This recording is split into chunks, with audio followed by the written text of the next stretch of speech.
Hi everyone, Quilting with Harriet here. Before I begin with part 2 of threads, needles, and tension, one of the favorite things we love to learn about, isn't it? I'm going to start off by introducing myself because I've got a lot of new people here. So if you're new to the channel, Quilting with Harriet, be sure you subscribe and like and hit the notification button so you know when new videos drop. But I am a Handi quilter retired educator. I have been out on the road for 16 years, coming to your local shop and teaching you how to use these long arm machines. You might have taken a class from me, it might have been a while, or you've been watching my videos, or you're new to the channel. I retired last September. The traveling was becoming a little bit too insane for me.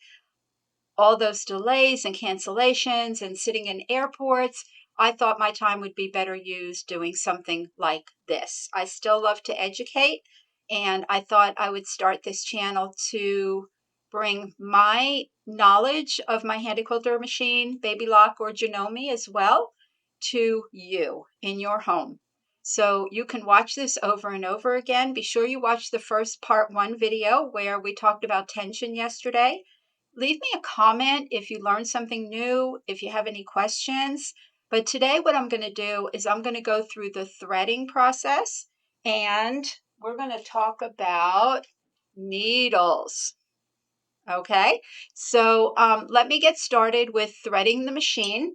So I'm going to bring you over to the machine, and I'm going to jump around to the back so you can see. Now, here's my Handi Quilter Forte 24-inch machine, but this, whoops, I just got caught in a thread here. But this works just as well with Janome or Baby Lock machines. So I love to use embroidery thread. This is Glide 40 weight thread. And as you can see, I have a thread net on here. Glide is a very slippery, you can see the shine in there. It's a very slippery thread. So sometimes what happens is if you're moving the machine very quickly, the thread is going to puddle and it might get under here and under here. And then it'll cause you bad tension. So I just put a thread net on for safety, and then I don't have those issues. So I'm going to put this on my thread mast. And I keep a piece of batting up here because if the thread's going to jump out, it's going to have to fight the gravity of the batting.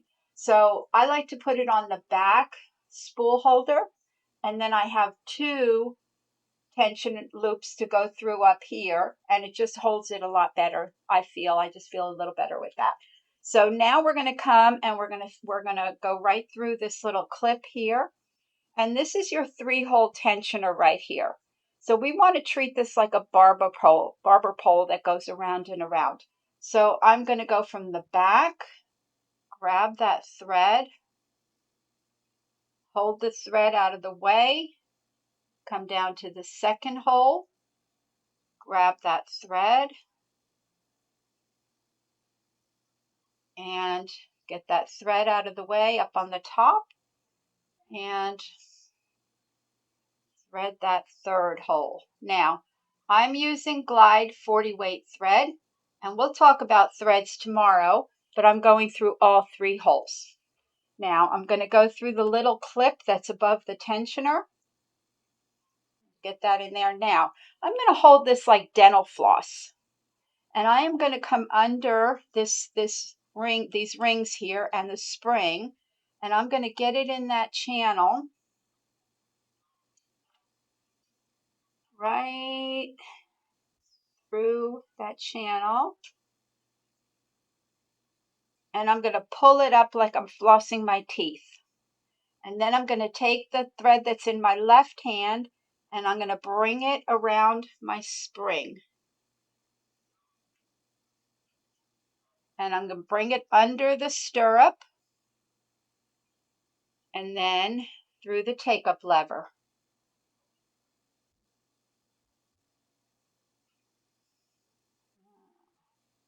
It's a light color thread on a white machine. Sometimes it's hard to see. Make sure it's not caught on anything. Now the first thing that I do is I give it a little tug because I want to see this spring go up and down. If this spring isn't going up and down, that means you didn't catch it in that spring and you're not threaded correctly.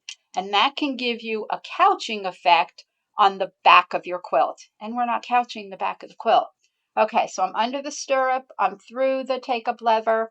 I'm going into this spring. Okay, and now you have a little pinhole up here above the needle. And I'm going to come around to the front of the machine again.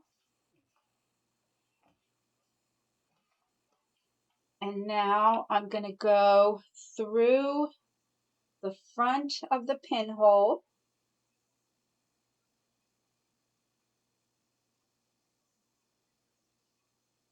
And I'm going to go through the needle.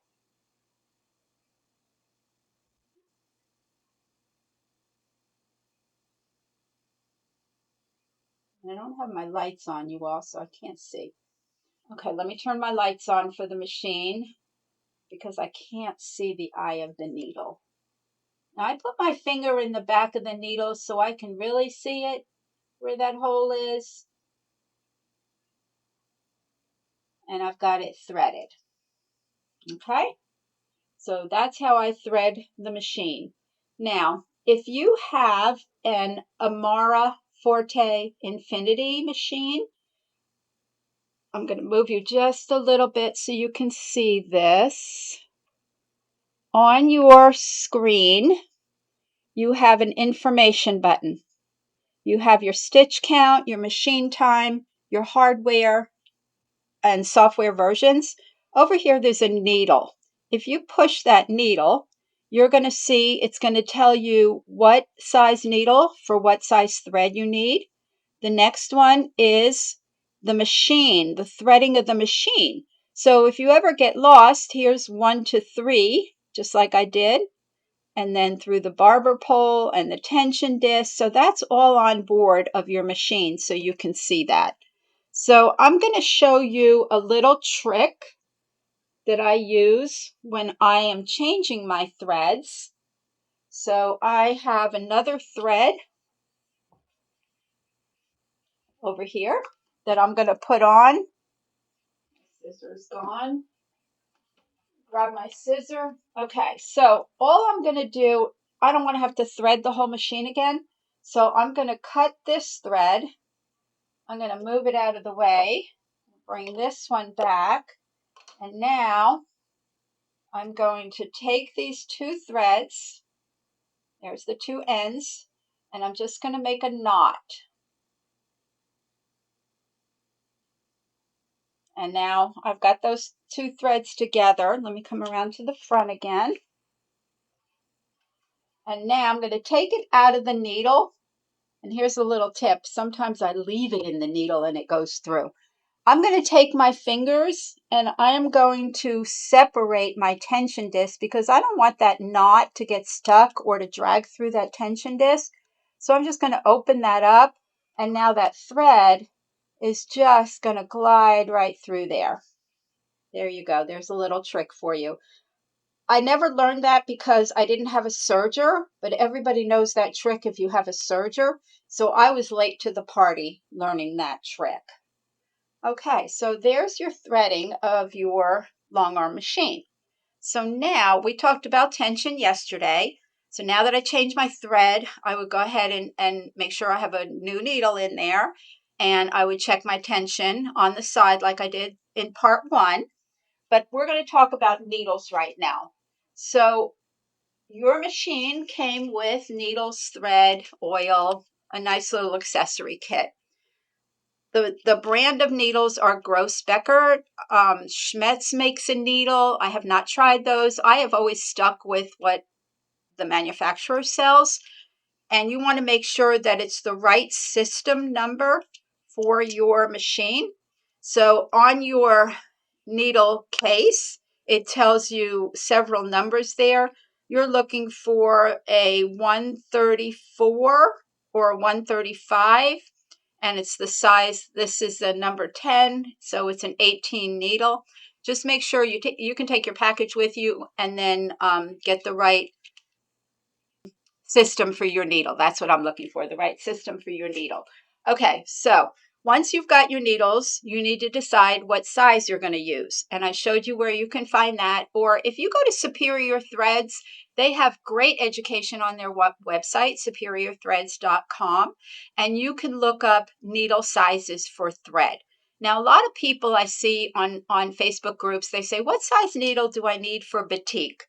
What size needle do I need for flannel? The needle size is only relevant for the thread that you're using, not the type of the fabric that you're using. So just remember that.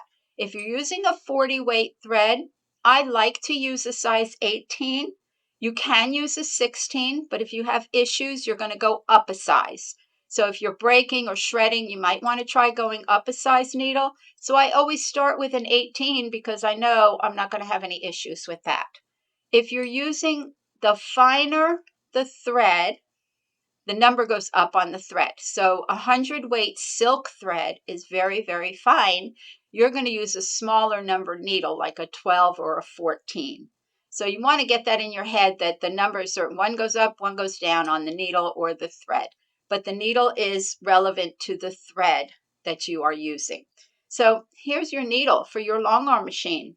It's different than our sewing machines. It is a round shank. We don't have a flat back on it. It's totally round. So what you want to know about this needle is you can put it in backwards. If at some point you change your needle and you are trying to pick up your thread's not coming up, guess what?